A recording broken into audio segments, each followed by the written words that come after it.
Hola, hoy quiero hablarte acerca de los pensamientos y sentimientos que podemos albergar en nuestro corazón que podrían ser perjudiciales en nuestro caminar con Dios. Pensamientos que ingresan sigilosamente y podemos albergarlos y podemos darnos cuenta demasiado tarde. Así que hoy te invito a quedarte. Hola, hoy quiero hablarte acerca de un tema que ha confrontado fuertemente mi corazón. Porque obviamente muchas veces nosotros podemos permitir ciertos sentimientos y ciertos pensamientos, y estos pensamientos hacen nido en nuestra cabeza y podrían hacer peligrar nuestra relación con Dios y peor aún poner en tela de juicio nuestra posición como hijos de Dios. Hoy vengo a hablarte acerca de los 12. ¿De los 12 discípulos? No, de los 12 espías. Y voy a contarte brevemente la historia. La palabra de Dios dice que Dios saca con mano poderosa al pueblo de Israel después de más de 400 años de esclavitud. Ellos no tuvieron ni siquiera que pelear, no tuvieron que desenvainar una espada. Dios los saca airosos, abre el mar rojo, ellos van al desierto, son libres. Dios envía codornices, Dios envía maná, Dios envía una columna de fuego de noche, Dios envía una columna de nube de día. Ellos tenían el respaldo de Dios y las promesas de Dios como bandera. Pero cuando llegan y ya están a la puerta para poder recibir todo aquello que Él les prometió, ellos dudan de la palabra de Dios. Cuando Dios les había dicho que era una tierra fértil, que era la tierra en donde fluye la leche y la miel, Él les había dicho que entregaría a los habitantes de ese lugar en sus manos, que no se preocupen. Pero no, ellos querían cerciorarse, ellos querían ver si realmente lo que Dios les decía era verdad. ¿A cuántos nos pasa eso? ¿Cuántos dudamos de las promesas de Dios? Y dicen, vamos a enviar unos espías para que vean si realmente la tierra es fértil, para que vean si eso es verdad, para que vean los moradores que están allí. Y seleccionan a pedido del pueblo a 12 espías, un espía por cada tribu, no eran cualquier cosa. Estas personas eran personas de renombre en sus tribus. Y en medio de esos 12 espías estaban Caleb y también Josué. Luego vamos a hablar de ellos. Y ellos se adentran por 40 días a esa ciudad. Y ellos se dan cuenta definitivamente que la tierra era fértil. Dice que se traen un racimo de uvas y era tan grande que tuvieron que ponerlo en un palo y tenían que cargarlo entre 2 personas. Trajeron también granadas e higos. Pero también se encuentran con los hijos de Anac. ¿Quiénes eran ellos? Eran los gigantes, y se dan cuenta que habían ciudades amuralladas y enormes. Cuando vienen a dar el reporte después de los 40 días, 10 de los espías vienen con un reporte de desánimo. Y les dicen a Aarón, a Moisés y al pueblo: sí, definitivamente, la tierra es fértil. Vemos que es la tierra en donde fluye la leche y la miel, pero sus habitantes son tan grandes que nos vemos como langostas al costado de ellos. Es una tierra que devora a sus moradores. No podremos entrar allí.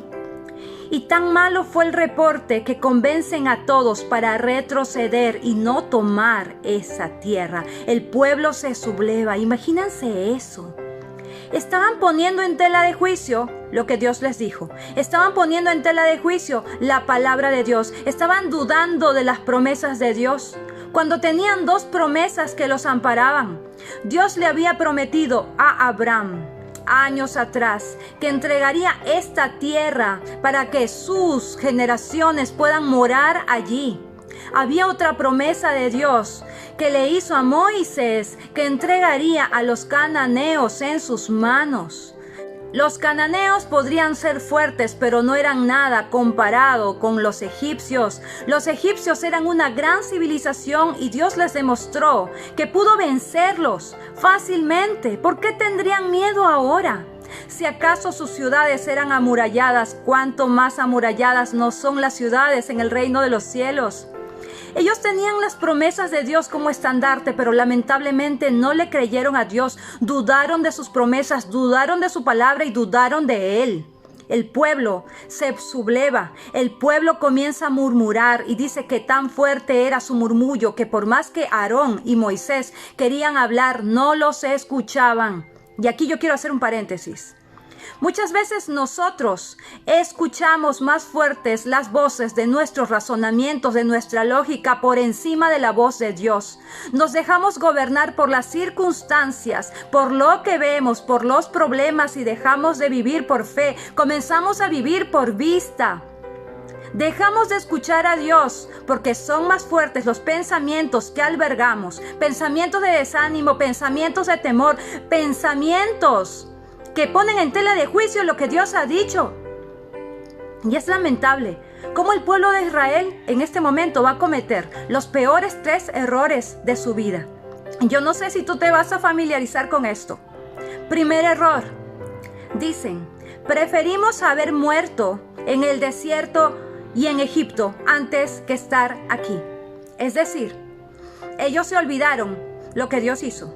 Ellos se olvidaron de cómo Dios los sacó con mano poderosa. Ellos se olvidaron de todo. En lugar de que haya alabanza y gratitud en su boca, había reproche, había queja, había murmuración y preferían la muerte antes de seguir el propósito de Dios. ¿Cuántos nos familiarizamos con eso? Preferimos no estar aquí. Preferimos no existir. Preferimos todo menos a Dios. El segundo error. Dios nos trajo hasta este lugar para entregarnos en manos de estos cananeos, para que maten a filo de espada a nosotros y a nuestros hijos. Es decir, ellos estaban diciendo, el plan de Dios no es bueno, Dios no es bueno. ¿Cómo podrían pensar que Dios los iba a llevar a todo este camino para que los maten a filo de espada? Ellos estaban dudando del plan de Dios. ¿A cuántos nos pasa eso? Dudamos del propósito de Dios, que por qué tengo que pasar esta prueba, por qué me tocó vivir este momento a mí, por qué estoy así. Sé que somos humanos, pero tenemos que confiar plenamente en Dios porque Dios nos ha demostrado que está con nosotros y que no nos va a dejar, que Él hace las cosas en tu tiempo y en su momento. Él tiene todo bajo control. Tercer error garrafal. Ya no queremos que Moisés nos lidere. Vamos a levantar a otro capitán para que él nos guíe hacia el desierto y hacia Egipto. Dios hablaba a través de Moisés. Dios traía su palabra y su guianza a través de Moisés. Al decir eso están diciendo, ya no queremos que Dios nos lidere. Ya no queremos seguir el consejo de Dios. Ya no queremos seguir el camino de Dios. Queremos volver atrás. ¿A cuántos nos ha pasado eso? Quiero volver atrás. No me gusta el camino de Dios. Quiero dejarlo todo. Ya no quiero que Dios sea mi capitán. Quiero hacer de mi vida lo que quiero. Quiero volver al mundo. Quiero volver a lo de antes. Y obviamente en ese momento todo el pueblo se levanta. Moisés y Aarón están en el piso intercediendo, arrodillados. Se levanta Caleb y dice, vamos, tomemos la tierra. Nos lo comeremos como pan, es decir, es pan comido. Dios nos ha demostrado que ha peleado por nosotros. Dios nos ha entregado esta tierra. Vamos, no tengamos temor. Levántese, pueblo. Vamos para allá. ¿Por qué tienen temor? Y cuando Él trata de convencerles, o principalmente de hacerles ver que estaban equivocados porque Dios nunca les había fallado, porque Dios siempre había estado con ellos, dice que el pueblo trata de apedrear a Caleb y a Josué. Imagínense eso. Y cuando ellos intentan hacer eso, Dios se manifiesta en ese momento. Y obviamente Dios es bueno, es lento para la ira y grande en misericordia. Aquí había un pueblo que no le creía a sus promesas, un pueblo que dudaba de su palabra, un pueblo que se sublevaba abiertamente, un pueblo desobediente, un pueblo... Yo francamente me quedo sorprendida cuando leo esta historia, pero muchas veces nuestra historia se asemeja a la actitud del pueblo de Israel. Lamentablemente somos así como humanos a veces. Y dice que Dios les dice, ustedes no van a entrar a esta tierra. Se van a dar media vuelta y van a volver al desierto. Y van a vagar por 40 años. Y ustedes que tanto temían por sus hijos que mueran a filo de espada, esos niños sí van a heredar esta tierra. Así que vagarán 40 años en el desierto para que la nueva generación tome la tierra que yo les prometí y que yo les voy a entregar en sus manos. Es triste que cuando seguimos la voz de nuestro razonamiento, perdemos el tiempo. Estamos dando vueltas en lo mismo, damos vuelta en círculos y muchas veces tú te puedes preguntar, ¿por qué no avanzo? ¿Por qué me canso? ¿Por qué sigo en lo mismo? ¿Por qué no crezco? ¿Por qué sigo dando vueltas, dando vueltas, dando vueltas? ¿Por qué? Y es porque quizás la voz de tu razonamiento está por encima de la voz de Dios, porque sigues caminando en tus fuerzas, porque te olvidaste de las promesas de Dios, porque dudaste del poder de Dios, porque dudaste de sus promesas. Es tiempo de enmendarnos, de buscar a Dios. Vemos más adelante que son Josué y Caleb quienes lideran a la nueva generación y toman la tierra prometida. Si leemos toda la historia, Dios se las entrega. Dios pelea por ellos, porque ¿sabes qué? Dios no miente, Dios no falla, Dios es Dios y Dios tiene un plan. Cuando a nosotros se nos acaban nuestros planes, cuando a nosotros se nos acaban las ideas, Dios nos demuestra que Él tiene todo bajo control. Y hoy yo quiero hacerte esta pregunta a ti. ¿Te has comportado muchas veces como el pueblo de Israel? ¿Has querido volver atrás? ¿Has escuchado más fuerte las voces que hacen que tú dudes de Dios y de su poder? ¿Te has deprimido? ¿Has tenido temor quizás en este tiempo de pandemia? Quizás te has atemorizado, quizás has retrocedido, quizás has dejado de buscar a Dios. Pero deja de dar vueltas. Dios tiene un plan en mente, pero necesita que te afirmes, necesita que le vuelvas a creer. Cuando nuestros pensamientos están llenos de las promesas de Dios, le creemos a Dios. Cuando tus pensamientos están llenos de tus razonamientos y de lo que tú crees, dejas de escuchar a Dios. Y hay algo que te quiero preguntar. ¿Qué pensamientos estás permitiendo en tu mente? Porque obviamente tú no vas a evitar que hayan pensamientos que ronden en tu mente, pero tú sí puedes determinar qué pensamientos aceptas y permites que aniden en tu corazón. Tenemos 3 enemigos. El primero es el mundo. Y la palabra de Dios dice, no améis al mundo ni las cosas que están en el mundo. El segundo enemigo es Satanás, a quien Jesucristo ya venció en la cruz del Calvario. Pero el tercer enemigo es terrible. Y ese enemigo es, creo que uno de los peores. Y ese eres tú. Es tu yo, es tu ego, es tu carne. Satanás puede sembrarte ideas, pensamientos y sentimientos. Pero de ti depende si los aceptas y los recibes. De ti depende si los crees y crees más a esos pensamientos que a las promesas de Dios. Satanás quiso tentar a Jesús cuando estuvo en el desierto por 40 días y le decía, si acaso eres hijo de Dios, que esas piedras se conviertan en pan. Si acaso eres hijo de Dios, súbete a lo más alto del pináculo del templo y aviéntate, porque enviará a sus ángeles a que te guarden. Si acaso. Siempre la palabra del enemigo va a querer hacerte dudar de tu posición como hijo de Dios. Va a querer hacerte dudar de las promesas y la palabra de Dios. Va a querer hacerte dudar de tu identidad como hijo de Dios. Si tú escuchas algunas preguntas extrañas o pensamientos extraños que quieren hacerte dudar de quién es Dios y de cuánto te ama Él, obviamente esas preguntas no vienen de Dios, vienen del mismo infierno. Así que ten bastante cuidado. Tú vas a ser el reflejo de lo que estás lleno.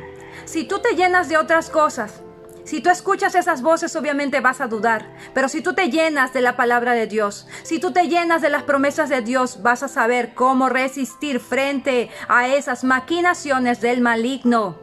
Jesucristo venció a todo esto con el escrito está. Tienes la palabra en tu boca. Pero tú también vas a hablar de lo que estás lleno. Si estás lleno de la palabra de Dios, vas a poder contrarrestar y pelear con la espada del Espíritu cuando se presente la tentación. Así que hoy día quiero orar por ti.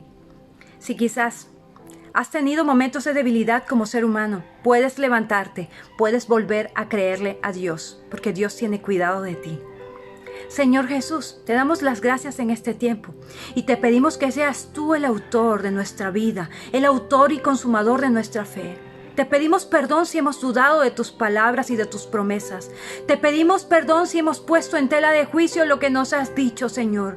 Te pedimos perdón si hemos escuchado a otras voces en lugar de escucharte a ti, Señor. Te pedimos perdón si te hemos dado la espalda, Señor. En el nombre de Jesús, hoy venimos delante de ti. Hoy nos humillamos delante de ti. Hoy reconocemos que queremos que seas nuestro capitán. Queremos que guíes nuestra vida. Queremos que tomes el control.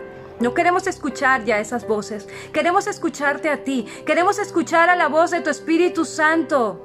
Queremos, Señor, conocerte más. Hoy nos arrepentimos de todo ello y volvemos a empezar de cero contigo. Hoy queremos caminar contigo. Y más que amar la tierra prometida y las promesas, queremos amarte a ti. Queremos enamorarnos de ti. Queremos, Señor, servirte. Queremos obedecerte. Queremos amarte y adorarte. Queremos hacer tu voluntad, Señor, y no la nuestra. Ayúdanos. Danos la fe necesaria. En el nombre de Jesús te amamos, Señor. Amén y amén. Dios está contigo. Sé fuerte y valiente. Párate firme. Escucha a Dios por encima de tus circunstancias. Empieza a vivir por fe y no por vista. Créele a Dios y no dudes de Él. Y te aseguro que Él se revelará a ti de una manera poderosa. Un abrazo. Que Dios te bendiga mucho.